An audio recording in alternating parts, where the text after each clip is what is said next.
आजादी के बाद भी जिन लोगों के हाथ में बागडोर थी वो लोग सनातन धर्म से घृणा करते थे, वो सनातन धर्म को पसंद नहीं करते थे।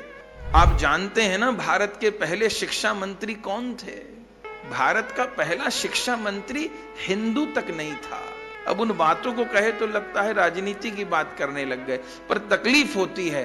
भारत का पहला शिक्षा मंत्री हिंदू नहीं था, तो क्या आशा की जाए कि उन्होंने कैसा पाठ्यक्रम बनाया होगा।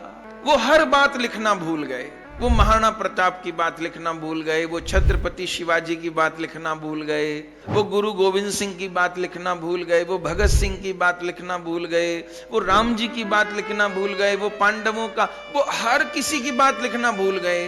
अकबर महान, बाबर महान, औरंगजेब कब पैदा हुआ, कब मरा, और उसके अलावा और बहुत सारी बेवकूफी की बातें। भारत का विकास कैसे हुआ, मनुष्य का विकास कैसे हुआ। हम लोग पहले बंदर थे, फिर बंदर से मनुष्य बन गए।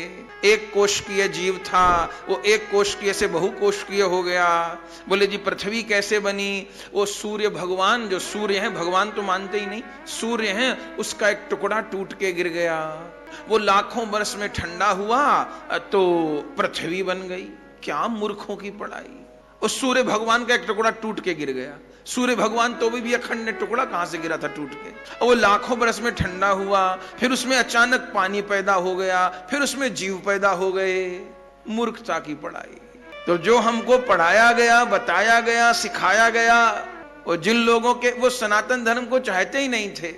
देवबंद में उस समय इस्लामिक विद्यालय की स्थापना हुई, उसको इतना डोनेशन दिया गया, इतना प्रोत्साहन दिया गया कि वो पूरे एशिया का इस समय सबसे बड़ा उन लोगों का विद्यालय है। और संस्कृत विद्यालयों को डोनेशन बंद हो गई। वो इस कगार पे आ गए कि भूखे रह के ब्राह्मण लोग चला नहीं पाए गुरुकुलों को। ये शिक्षा में मिलावट हो गई, सारी गलत बात बताई गई। चैतन्य महाप्रभु के लिए पाठ्यक्रम में कुछ नहीं, तुलसीदास जी के लिए कुछ नहीं, सूरदास जी के लिए कुछ नहीं, महाराणा प्रताप का संघर्ष नहीं। हमको तो लगता है हमारे भारत का सत्य इतिहास ही हमारी संतान को बता दिया जाए तो कोई विचलित हो ना। सत्य इतिहास ही नहीं बताया गया, छिपाया गया, झूठा इतिहास बताया गया, आचार्यों के चरित्र नहीं बताए गए। कैसे महाप्रभु जी नाम प्रचार किए हैं, गोस्वामी तुलसीदास जी कैसे, सूरदास जी कैसे, हमारे आचार्य लोगों ने कैसे, शंकराचार्य भगवान केवल 32 वर्ष इस धरती पर विराजमान रहे और उस महापुरुष ने पूरे भारत को धन्य कर दिया। ये 4 धाम कहां से 4 धाम किसने स्थापित किए? सब नष्ट भ्रष्ट कर दिया था पापियों ने। वो 32 वर्ष के शंकराचार्य भगवान, केवल 32 साल। आज तो 32 साल की उम्र में लोग अपना कैरियर फिक्स नहीं कर पाते। अब वो महापुरुष 32 साल की उम्र में जगत को धन्य करके चला भी गया। 4 धाम किसने स्थापित किए? ये 12 ज्योतिर्लिंग किसने स्थापित की? चारों दिशाओं को किसने जोड़ा एक तार में? शंकराचार्य भगवान। केदारनाथ में तो उनकी अंतिम लीला हुई, समाधि हुई, पर शंकराचार्य भगवान के लिए एक शब्द नहीं। हमारी 4 पीठ कौन सी, एक शब्द नहीं। झूठी बातें, झूठी बातें, झूठी बातें। सब महान थे, किसी ने कुछ नहीं किया। अकबर महान था, फला महान था, ढिका महान था, शाहजहां ने ताजमहल बना दिया। ये तो ताजमहल ही की नगरी है, शाहजहां ने ताजमहल बना दिया। ये नहीं बताया, अच्छा वो शाहजहां अपनी बेगम को इतना मानता था कि जी मुमताज के लिए ताजमहल बना दिया। ये क्यों नहीं बताया कि उस शाहजहां ने 15 दिन भी मुमताज को मरे हुए नहीं हुए थे। मुमताज की ही बेटी, अपनी सगी बेटी से निकाह कर लिया था। अपनी बेटी, अपने से पैदा बेटी। ये नहीं बताया, चूंकि इससे सांप्रदायिकता हो जाएगी, हिंदुओं को मूर्ख कैसे बनाएंगे। ओ प्रेम की मिसाल शाहजहां ने बनवाया था। ये अपनी बेटी से निकाह कर लिया था। 15 दिन उसकी कब्र नहीं सूखी थी मुमताज की, ब्याह कर लिया था अपनी बेटी से। इससे ज्यादा शर्म की कोई बात होगी क्या? ये नहीं बताया गया। झूठी बात, झूठी बात। अरे इन्होंने कुछ नहीं बनवाया भैया, इन्होंने एक शौचालय भी नहीं बनवाया। इन्हें तो शौचालय जाना नहीं आता था, इन्होंने शौचालय। अच्छा, ये सारी कलाकारी हिंदुस्तान में सूझी, 56-57 अरब देश है, वहां कितने ताजमहल बने? सारी कलाकारी यही सूझी। 2-4 ताजमहल, लाल किले अरब देशों में भी तो बनते, वहां कुछ नहीं, सबरी कलाकारी यही कि कुतुब मीनार बनाई कुतुबुद्दीन ने। अब तो कितने भेद खुल रहे हैं। अपने महात्मा लोग तो कब से बोलते थे, तो भेद खुल रहा है तो कुछ हिंदू की आंखें भी खुल रही हैं।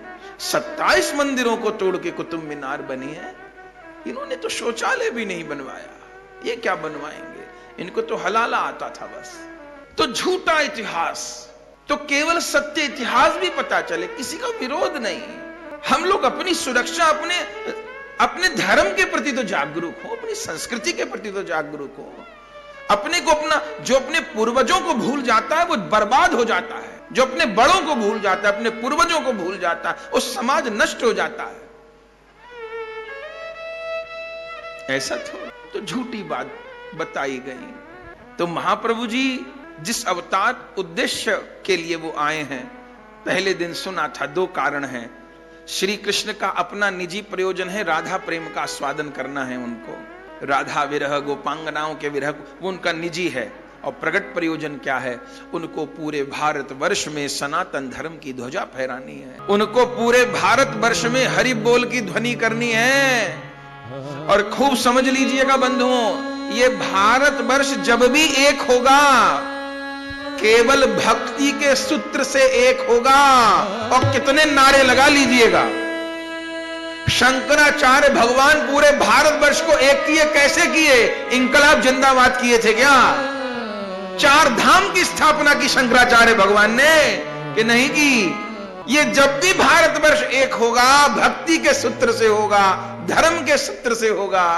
सो गर्व से कहो हम हिंदू हैं, गर्व से कहो हम हिंदू हैं, हम सनातनी हैं। ब्राह्मण पीछे बन लेंगे, वैश्य पीछे बन लेंगे, क्षत्रिय पीछे बन लेंगे। अब ब्राह्मण, वैश्य, क्षत्रिय चतुर्थ बन के गुजारा नहीं है। अब पहला हमारा धर्म यह है कि हम हिंदू हैं, हम सनातनी हैं।